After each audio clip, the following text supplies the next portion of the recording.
It was 11 p.m. on the December night in Chicago when 14-year-old black girl Destiny Williams knocked on a wooden door and asked a millionaire if she could sleep inside. Not his mansion, his dog's house.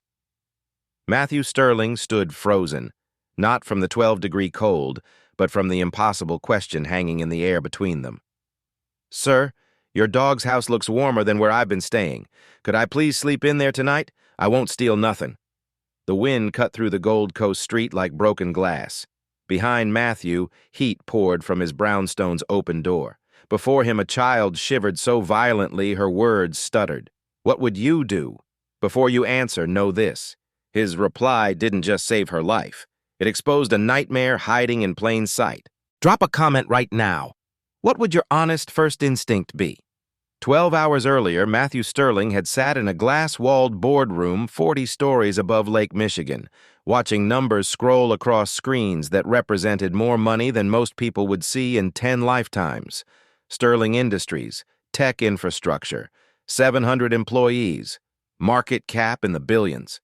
At 52, he'd built an empire on fiber optics and data centers, on the invisible cables that connected the world. But he couldn't connect to much of anything anymore.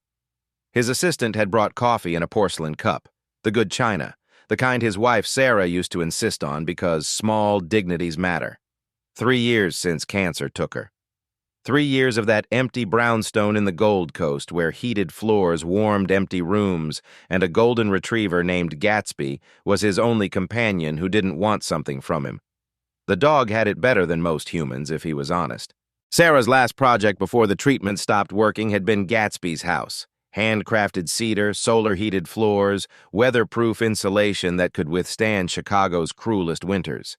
She'd spent weeks on it, sitting in their garden workshop with blueprints spread across her lap, explaining her philosophy to anyone who'd listen. "Every creature deserves dignity," she'd said, running her hand along smooth wood. "If we have resources and we let anything under our care suffer from cold or fear, what does that make us?" Matthew had thought it excessive at the time, a heated doghouse with ventilation systems and temperature controls. But Sarah had grown up poor, had spent nights in a car with her mother when the rent couldn't be paid, knew what it meant to be cold in a city that didn't care. So she over-engineered everything she touched with compassion, building monuments to the belief that comfort shouldn't be a luxury. The boardroom meeting had run long. Quarterly projections, expansion strategies. His CFO, Gregory Anderson, had droned on about risk management and stakeholder value, words that once meant something but now felt like noise. Matthew had nodded at the right moments, signed the right documents, and left when the sun was already setting over the lake. He'd walked home because the night was clear and he needed air that didn't taste like recycled ambition. The cold was sharp but honest, cutting through his wool coat with a clarity he'd been missing. Michigan Avenue glittered with holiday lights, shoppers bustling between stores with bags full of things they didn't need, purchased with money they might not have. Gatsby needed his evening walk. The routine was one of the few things that still made sense. 7 a.m. and 10 p.m., same route through the neighborhood, same spots where the dog paused to sniff messages left by others of his kind. Simple communication, honest interaction. Matthew had changed into casual clothes and grabbed the leash when he heard it. A sound outside, not threatening, tentative. Someone knocking on wood, not his front door. He'd moved to the window and seen her there, small and dark against the snow, standing in front of Gatsby's house in the side yard. That's when he'd gone outside and found Destiny Williams asking the question that would change everything.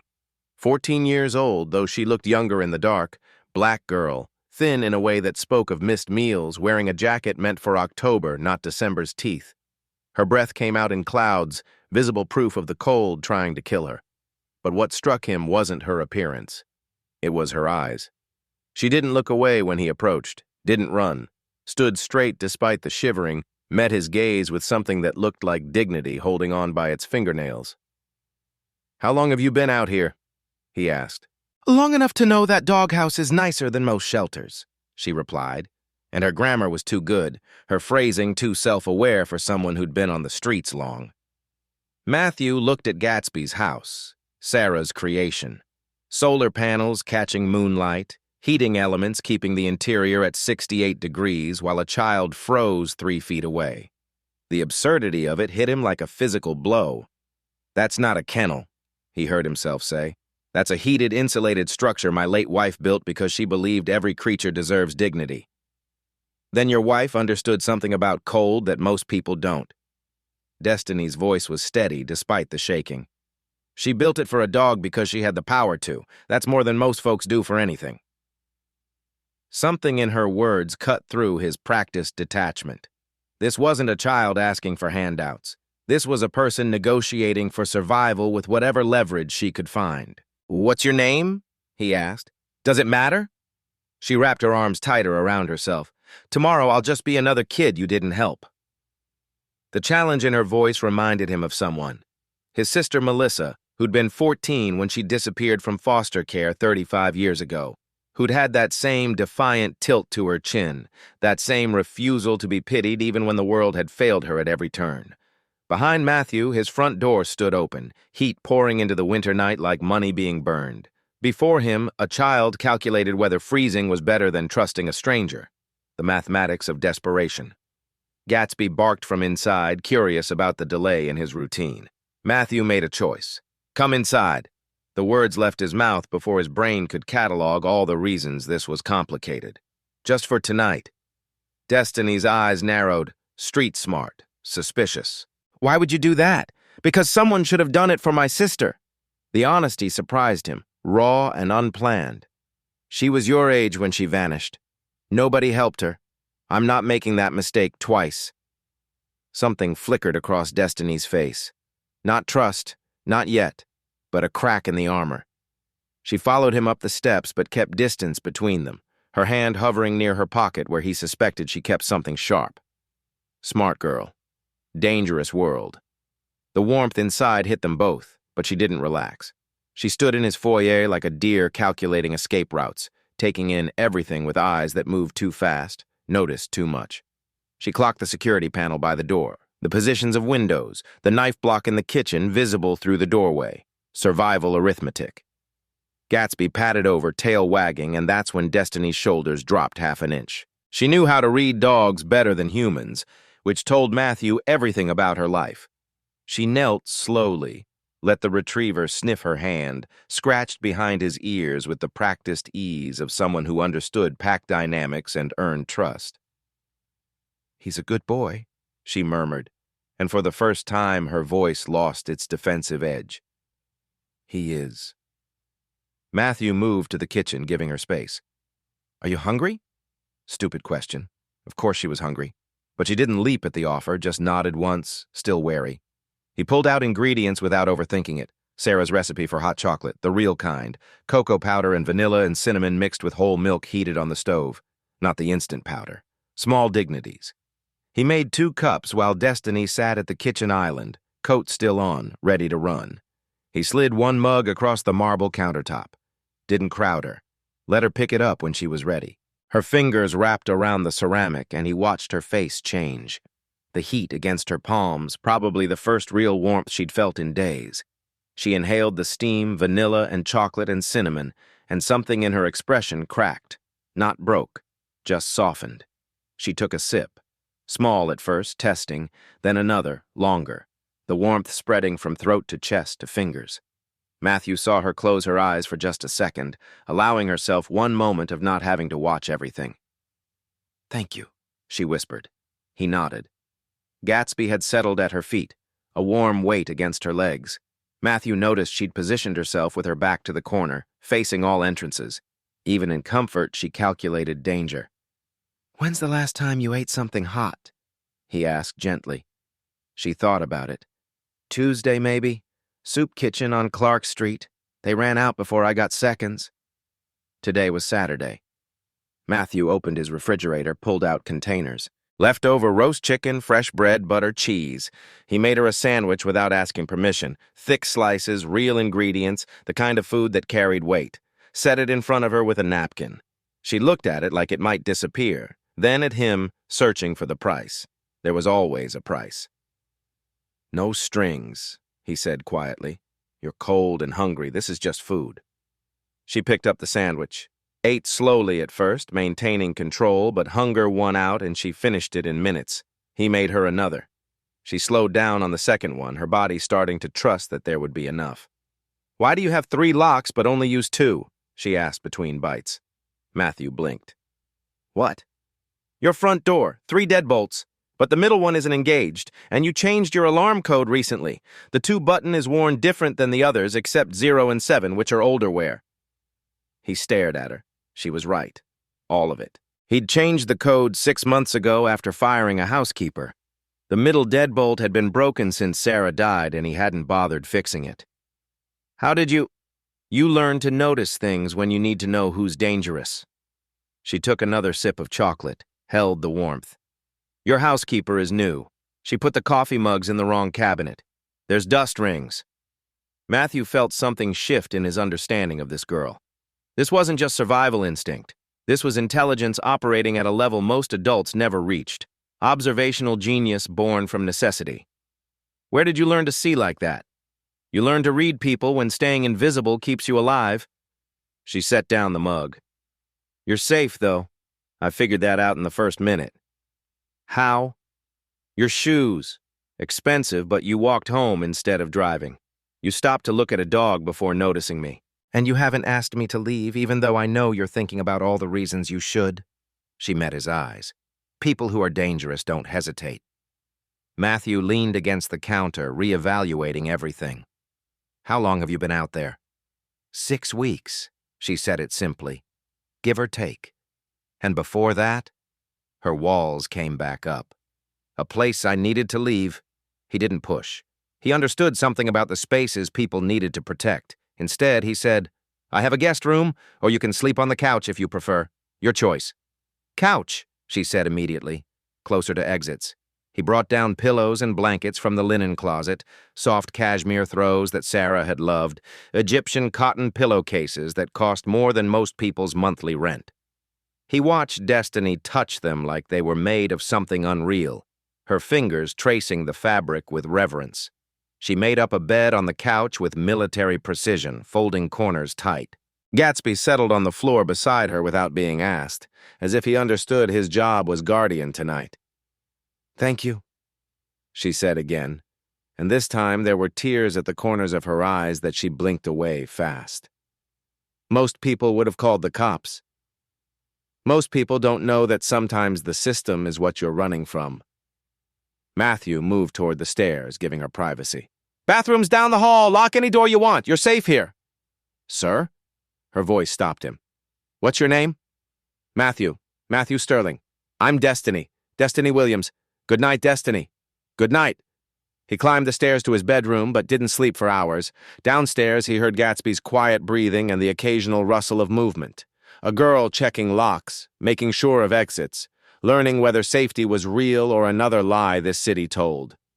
Morning came hard and bright, winter sun reflecting off snow until everything outside hurt to look at.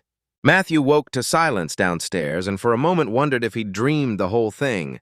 Then he heard water running. The shower. He found Gatsby sitting outside the bathroom door like a sentry. The shower shut off. Minutes later, Destiny emerged wearing the same clothes, jeans with holes in the knees, that thin jacket, a shirt that had seen too many wears without enough washes. But her hair was wet and combed, her face scrubbed clean, and she'd refolded the blankets on the couch into perfect squares. "I can leave now," she said, all business. "I know this was just one night. It's supposed to drop to 5 degrees tonight." Matthew filled the coffee maker. "You can't go back out there. I've survived colder. Surviving isn't the same as living." He pulled out eggs, bread, butter, started making breakfast without asking if she wanted it. "What's your plan for today?" She shrugged. Walls back up. "Same as yesterday. Stay warm where I can, find food, stay invisible." "Oh, that's not a plan, that's slow death." Her jaw tightened. "It's what I got." Matthew cracked eggs into a pan, focusing on the sizzle and pop to avoid saying something that would make her run. What if there was another option? There isn't. How do you know? Because I've been looking for 6 weeks. Her voice cracked slightly. Every shelter is full or wants ID I don't have. Every place that helps kids wants to put me in the system, and the system is what I'm running from. That stopped him. He turned off the burner, faced her. "What were you running from, Destiny?" She looked at Gatsby instead of him, scratched the dog's ears, calculated how much truth was safe. "A group home," she finally said. "South Side." It was okay at first. Then a new counselor started, Travis Wilson. He was too friendly, asked too many questions, took photos for records. She made air quotes. Started being real particular about which girls got special privileges. Matthew's blood went cold. "My friend Keisha, she got called for a special interview one night. Next morning she was gone. They said she ran away, but she wouldn't have. She was scared of the dark." Destiny's voice stayed steady, but her hands shook. "I started paying attention. Noticed things. Men in suits visiting late. Girls who went to counseling and came back different. Quiet. I heard Travis on the phone once talking about merchandise and buyers. Took me a week to find out he was selling information about us to somebody." Jesus Christ. Matthew's hands curled into fists. "So I ran." She looked up at him. "And they've been looking for me since. We need to call the police." "No." The word came out sharp, desperate. "You don't get it. Travis has connections. Half the cops on the South Side look the other way. I tried telling a social worker. She said I was making up stories for attention. Nobody believes kids like me." The doorbell rang. Destiny's whole body went rigid. Matthew moved to the window, looked out. His neighbor, Mrs. Bradford, standing on his front steps in a fur coat, early morning judgment radiating from her posture. "Stay here," he told Destiny. Went to the door. Mrs. Bradford smiled with too many teeth.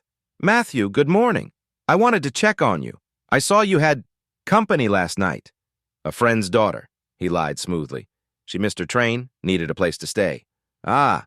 Mrs. Bradford's eyes moved past him, searching. "Of course. It's just, well, people talk. A young black girl at this hour is none of anyone's business." Matthew kept his voice level, cold. "Was there something else?"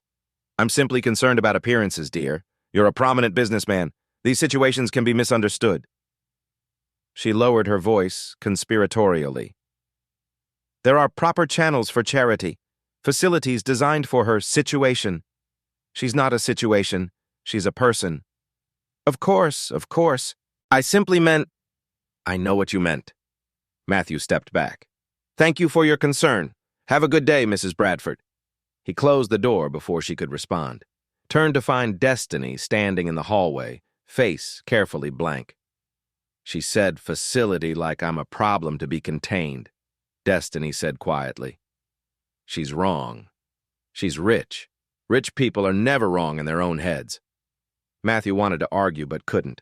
Some people measure worth by zip codes. They're bankrupt where it counts. They went back to the kitchen. He finished making breakfast, scrambled eggs, toast, fruit, real food. They ate in silence until a black SUV drove slowly past his window. Too slow, deliberate. Destiny saw it. Her fork clattered against the plate. "We need to go inside, now." "Who is that?" "I don't know, but they're looking for someone." She moved away from the window, breathing fast. "If they're checking houses here, they know I'm in this neighborhood." The SUV circled back, stopped 3 houses down. "Destiny, who are those people?"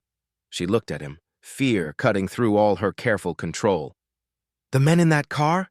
They're looking for me. And if they find me here, you're in danger too.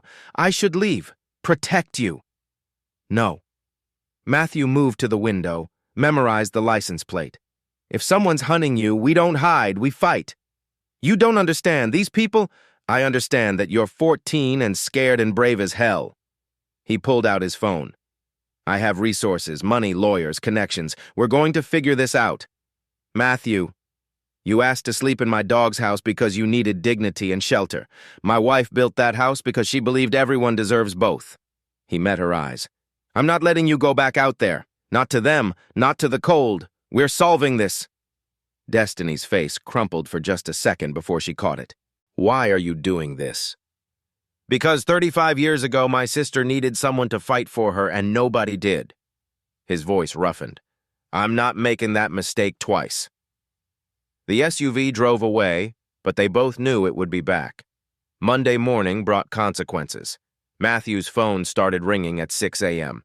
Gregory Anderson, his CFO, calling before markets opened.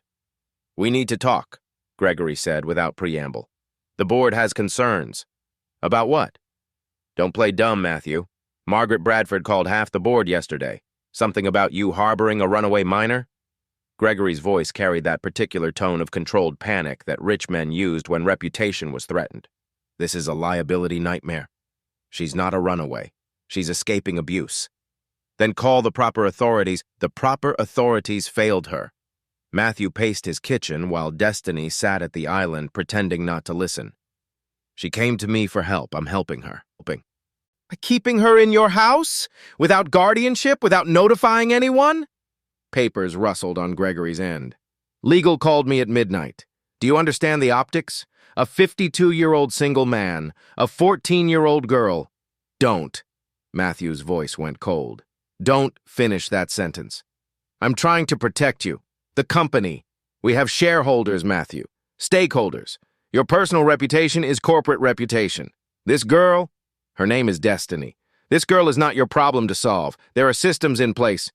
The systems failed her. They're failing thousands of kids. Matthew looked at Destiny, who was staring at her hands. I have resources to actually help. Why shouldn't I use them? Because good intentions without proper procedure create legal exposure. Gregory sighed. Look, I understand you want to help. Call Child Services. They'll place her somewhere appropriate. You can donate to whatever organization handles her case. But keeping her there? That's asking for trouble.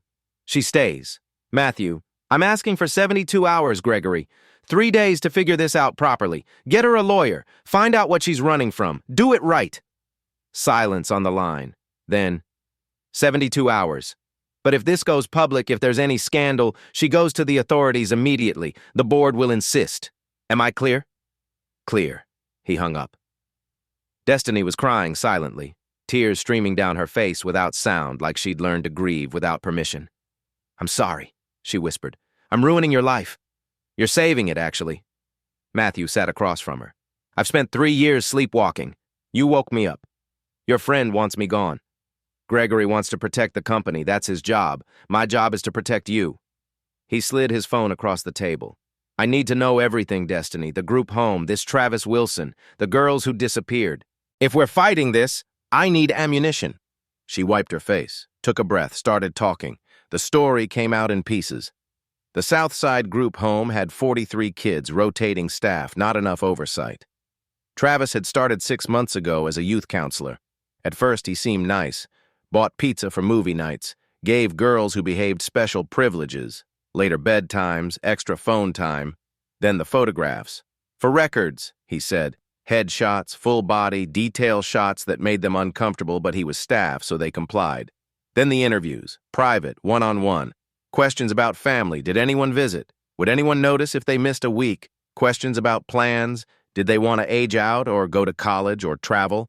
3 girls had vanished in 4 months, all written off as runaways, all 14 or 15, all black or Latina, all without family who called asking questions. I started researching trafficking, Destiny said. Used library computers. Found patterns, the photographs, the questions, the selection criteria, it all matched. They target girls nobody's looking for. You overheard something, Matthew guessed. She nodded. Late night, I couldn't sleep. Heard voices in Travis's office. I stood outside the door. He was on the phone talking about 3 units ready for transfer and buyers prefer the demographic we discussed. He laughed about how easy it was because the state pays us to warehouse them anyway.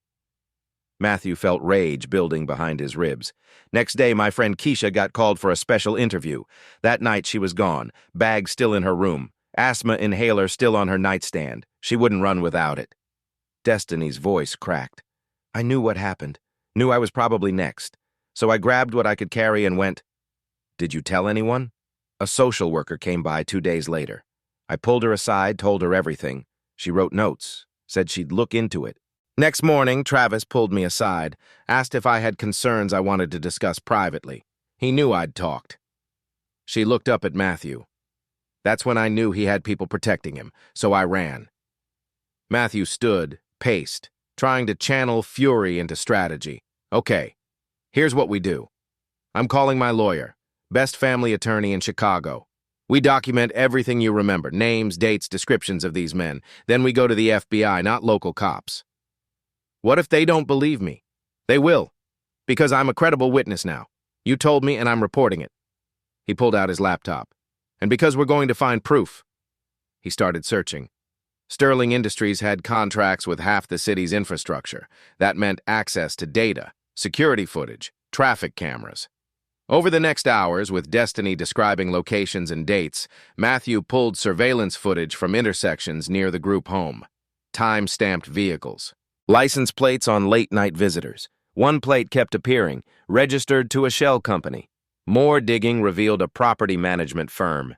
More connections led to Gregory Anderson's wife's brother sitting on its board. Matthew's stomach dropped. Jesus. What? He turned the laptop toward her. Recognize these cufflinks? A surveillance photo showed Travis Wilson getting into a car, the driver's wrist visible, wearing distinctive silver cufflinks shaped like knots. Destiny went pale. Those cufflinks, I saw them, in the group home, on a man who came to visit Travis twice. She grabbed Matthew's arm. That's your friend, your CFO, Gregory. The name tasted like poison. He knows I'm here. They looked at each other as understanding crashed down. The phone call this morning, the insistence on involving authorities, Gregory's excessive concern about keeping things quiet. He's not worried about scandal, Matthew said slowly. He's worried about exposure. Destiny started checking locks. They're going to come for me. We need to move, now. Matthew grabbed his phone, but it buzzed before he could dial. Text from an unknown number. You have something that belongs to us. Return her undamaged or this gets complicated. Parking garage. 2 hours. Come alone. Destiny read it over his shoulder. It's a trap. I know. Matthew forwarded the text to his lawyer, to 3 separate friends, to his head of security. But we're not running. We're ending this. He made 3 more calls. First to his attorney. I'm about to become either a hero or a criminal. Record everything I send you.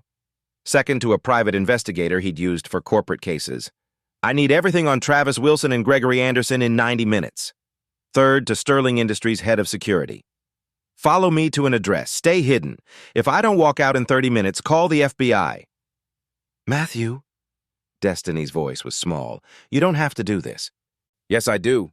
He crouched to her level. My sister was your age. Nobody fought for her. She's been missing for 35 years. His voice broke. I'm fighting for you, and for Keisha, and for every other girl they think nobody's looking for. What if they hurt you? Then you run. You take Gatsby, you go to the address I'm writing down, my attorney's house, and you tell them everything. He scribbled on paper. Promise me. She hugged him suddenly, fierce and desperate. Be careful. I will. He stood. Stay here. Doors locked. If anyone but me comes back, you run. He left her there, surrounded by everything his wealth had built. Heated floors, soft blankets, a golden retriever guard, and a doghouse in the yard that represented one woman's belief that dignity mattered. The parking garage was downtown, concrete and shadows, the kind of place where sound echoed and cameras had convenient blind spots. Matthew parked on the 3rd level as instructed, alone despite every instinct screaming at him to bring backup visible enough to matter. But his phone was recording. His security team was 3 floors down, and rage gave him something sharper than fear. A black SUV pulled up. 2 men got out. One was Travis Wilson. Matthew recognized him from photos Destiny had described. Mid-30s, forgettable face, the kind of bland evil that hid in plain sight. The other was older, expensive suit, cold eyes. Mr. Sterling. Travis smiled with too many teeth. Pleasure to meet you, even under unfortunate circumstances. Where's the girl? The older man was direct, businesslike. This can be simple. Her name is Destiny Williams. Matthew kept his hands visible, non-threatening. And she's not going anywhere with you. She's a ward of the state. We're authorized caregivers. You're child traffickers. Matthew's voice cut clean. I know about the photographs, the interviews, the 3 girls who vanished. I know about the shell companies and the late-night visitors. Travis's smile faded. That's a serious accusation. Without proof, that's slander. I have proof. Surveillance footage, license plates, financial records connecting you to at least 6 different organizations involved in exploitation. Matthew held up his phone. I've sent everything to the FBI, to news organizations, to advocacy groups. This is over. The older man sighed. You're making this complicated, Mr. Sterling. We prefer simple. A van pulled up behind Matthew's car. 2 more men got out, 4 against 1. Matthew's heart hammered, but he stood his ground. Complicated how? He asked. You're a wealthy man having a breakdown after your wife's death. You abducted a vulnerable minor for purposes we don't need to specify. Tragic. The authorities will be sympathetic. Travis stepped closer. Or you return our property. Forget this happened, and we all go home. She's not property. Legally, she's nobody. No family, no connections. Girls like her disappear every day, and the world keeps spinning. I'm her connection now. Matthew's jaw set. And I'm someone. I have lawyers, resources. I'm making her somebody they'll look for. The older man nodded. The 2 men from the van moved forward. Matthew triggered his phone's emergency beacon. Upstairs in his house, Destiny's phone would be blaring an alarm. His security team's alert would be screaming. The recording would automatically upload to cloud storage. But none of that helped him right now. With hands grabbing his arms, something pressed against his ribs that felt like a gun. We tried simple, Travis said. Now we do it another way. They dragged Matthew toward the van. He fought, but they were professional, efficient. They zip-tied his hands, shoved him into the back. The vehicle smelled like industrial cleaner trying to cover something worse. Travis climbed in with him. Hey, here's what happens next. We're collecting our property. Your house, right? Nice brownstone, Gold Coast. Heated doghouse in the yard. That detail made me laugh. He pulled out a knife, not threatening yet, just present. You're going to call her. Tell her to come down. We grab her. You forget this happened. Everyone lives. No. No? Travis's eyebrows rose. You think you're protecting her? We've been doing this 5 years, moved 43 girls. Not one investigation stuck. You know why? Because the system doesn't care about them. They're inventory, replaceable. She's not. Matthew's voice stayed steady despite his pulse screaming. She's brilliant, observant, brave. She saw through you in weeks. That's why she's valuable. Travis leaned closer. Smart ones fetch higher prices. Buyers like intelligence, means trainable, adaptable. Matthew felt bile rise. You're talking about a child. I'm talking about a business, supply and demand. These girls, they're already discarded. Society threw them away. We just profit from the waste. He smiled. Now make the call. Matthew looked at his phone, thinking fast. If he called, warned her, they'd know. If he didn't call, they'd go to his house anyway. Either way, Destiny was in danger. Unless she was already gone. He'd told her to run if anyone but him came back. She'd promised. And she was smart. Smarter than any of them gave her credit for. She'd see his security team scrambling. She'd hear the silence where Matthew's voice should be. She'd know. No, Matthew said again. Travis sighed. Cut the zip ties. Fine, we'll get her without you. But you're coming along. Insurance. The van drove. Matthew tracked turns by feel, tried to memorize the route. 15 minutes. They stopped. His house. He saw it through the van's windows, lights on, no movement visible. Travis and the older man approached the front door, knocked, waited. Nothing. They tried the door. Locked. Rang the bell. Silence. Travis pulled out a phone. She's not here. Check inside. The older man gestured. One of them kicked the door in. They entered, guns drawn. Matthew sat in the van with one guard, listening to his heart hammer against his ribs. Minutes passed. They emerged, frustrated. Gone, Travis reported. Dog too. She ran. The older man turned to Matthew. Where would she go? Somewhere you'll never find her. Matthew allowed himself a small smile. She's brilliant, remember? You said so yourself. Travis hit him. Not hard enough to knock him out, just hard enough to hurt. We'll find her. This city isn't that big, and when we do, you'll watch what happens before we kill you. But Matthew saw the crack in his confidence. Because Destiny hadn't just run, she'd disappeared. 43 girls over 5 years, and this one 14-year-old had outthought them all. Pride surged through his fear. They drove again. Somewhere on the south side, industrial area, warehouses that looked abandoned. They dragged Matthew inside, tied him to a chair in a room that smelled like rust and fear. Last chance, the older man said. Where is she? I don't know. Truth. And I wouldn't tell you if I did. They left him there in the dark with one guard at the door. Matthew tested the zip ties on his wrists. Too tight, professional. Hours passed, maybe. Time felt wrong in the dark. Then he heard it. Distant. Sirens. The guard heard it too, stepped outside. Voices, urgent, running footsteps. The door burst open. FBI, SWAT gear, lights so bright Matthew's eyes watered. Matthew Sterling? Here. His voice cracked. I'm here. They cut him free, rushed him outside. The parking lot was chaos. Vehicles, agents, flashing lights, and standing beside an FBI agent in a jacket too big for her, giving a detailed statement with a steady voice and observant eyes that missed nothing, was Destiny Williams. She saw him, ran, hugged him so hard he couldn't breathe. You're okay, she sobbed. You're okay. How did you... You taught me. She pulled back, showed him her phone. You showed me how to track license plates, how to use surveillance footage. When your security team called and said you were in trouble, I remembered everything you found. I remembered the addresses, the connections, the patterns. She wiped her eyes. I called the FBI, gave them everything, led them here. An agent approached. Mr. Sterling, Agent Morrison, FBI. Your young friend here provided us with enough probable cause for 5 warrants. We've been looking for this operation for 2 years. She cracked it in 2 hours. Matthew looked at Destiny. You saved yourself. We saved each other. She smiled through tears. That's how it works, right? Dignity for everyone, not just dogs. The arrests happened fast once the evidence chain started. Travis Wilson. The older man, Raymond Hughes, vice president of the property management company, 6 others involved in the trafficking network. And 3 days later, Gregory Anderson. The financial connections were undeniable. Gregory's wife's family held silent partnership in the shell companies. Money from management fees filtered through accounts he controlled. He'd profited from 43 children over 5 years. I didn't know what they were doing, Gregory claimed in his lawyer's office while Matthew watched via video conference.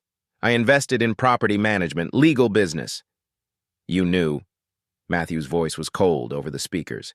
You knew, and when a 14-year-old girl threatened to expose it, you tried to have her returned to them. Gregory's face crumpled. I have a family, a reputation. I couldn't. 43 children had families once. You took them anyway. Matthew ended the call. Destiny sat beside him in his lawyer's office, wrapped in a new coat that actually fit. Social services had assigned her a temporary advocate. The court had granted Matthew emergency foster status pending full investigation. It wasn't perfect, but it was legal. Safe. The girls started coming forward. Keisha, alive, found in a house 3 states away. 2 others recovered in similar raids the FBI coordinated simultaneously. Stories emerged, horror stories, but also survival stories. Girls who'd lived through nightmare and came out the other side with their dignity intact because they refused to be broken. Destiny testified, clear-eyed, steady-voiced. She walked the court through her observations, her investigation, her strategic decision to choose Matthew as an ally. Prosecutors called her remarkable. Matthew called her brave. The media called it the biggest trafficking bust in Illinois history.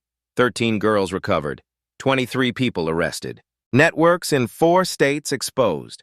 And at the center of the story, a 14-year-old girl who'd asked to sleep in a doghouse and instead brought down an empire of cruelty.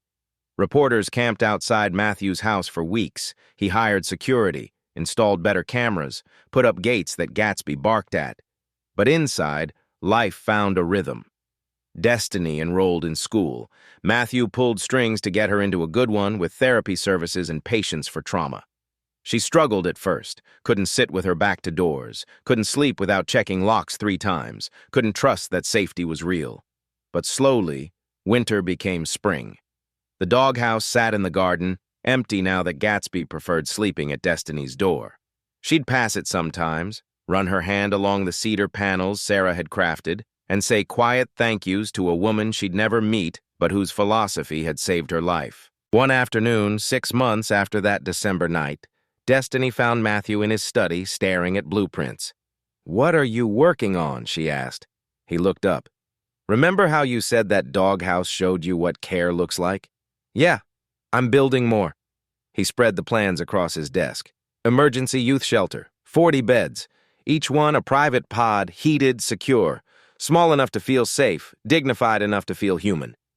He showed her the design. Individual units instead of warehouse-style dorms, modular so kids could arrange their own space, built with the same over-engineered compassion Sarah had poured into Gatsby's house. "Based on the doghouse," Destiny's voice caught.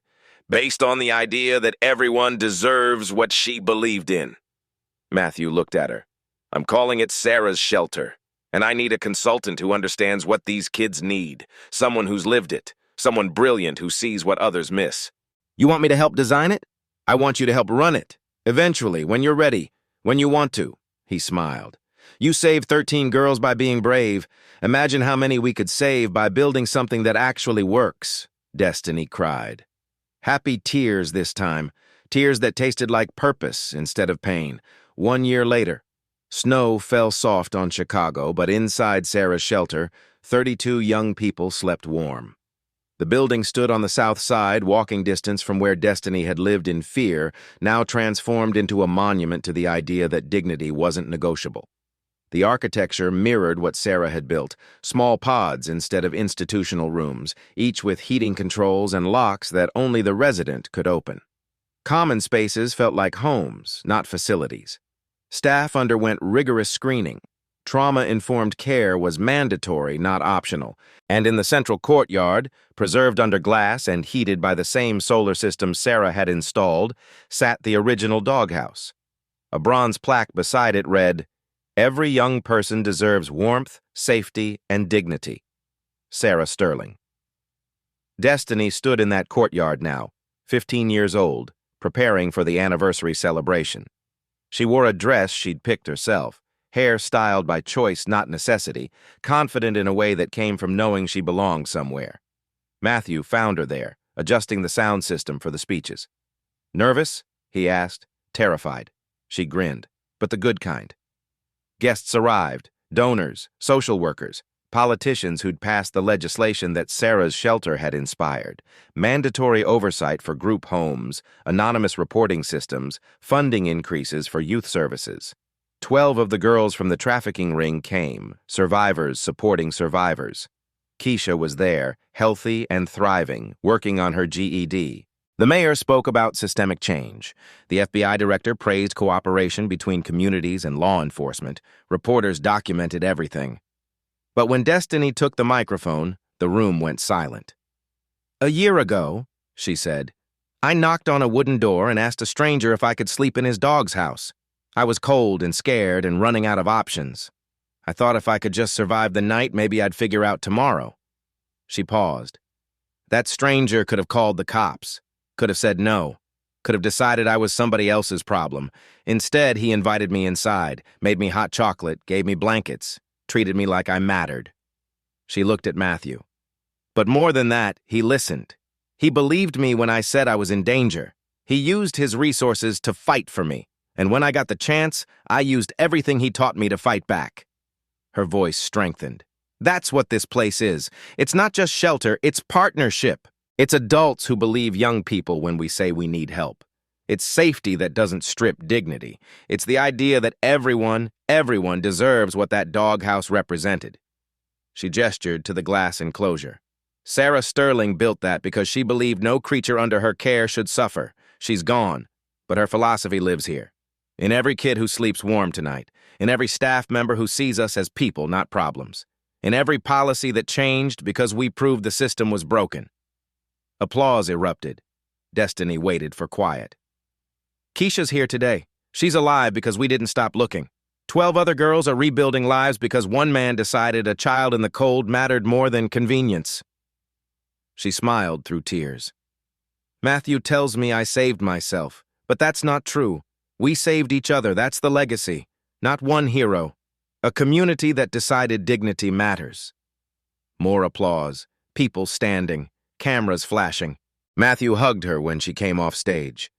Your mom would be proud, he whispered. Which one? She asked.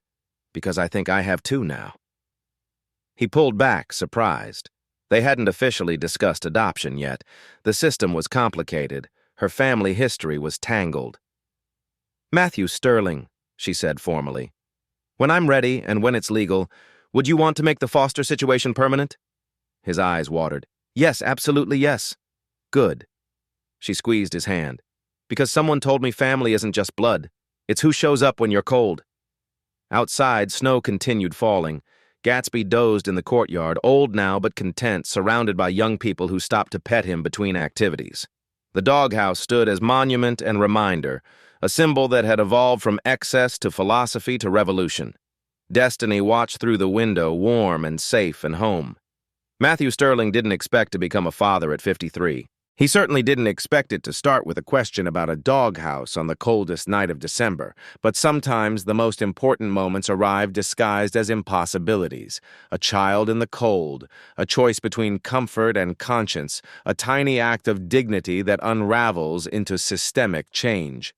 Sarah's shelter served 348 young people in its first year. Policy changes inspired by Destiny's testimony reached 6 states. The trafficking network's collapse led to 47 more arrests across the country. Not all the girls were found. Some stories don't have perfect endings, but more endings were happy than would have been without one teenager's courage and one millionaire's decision to care.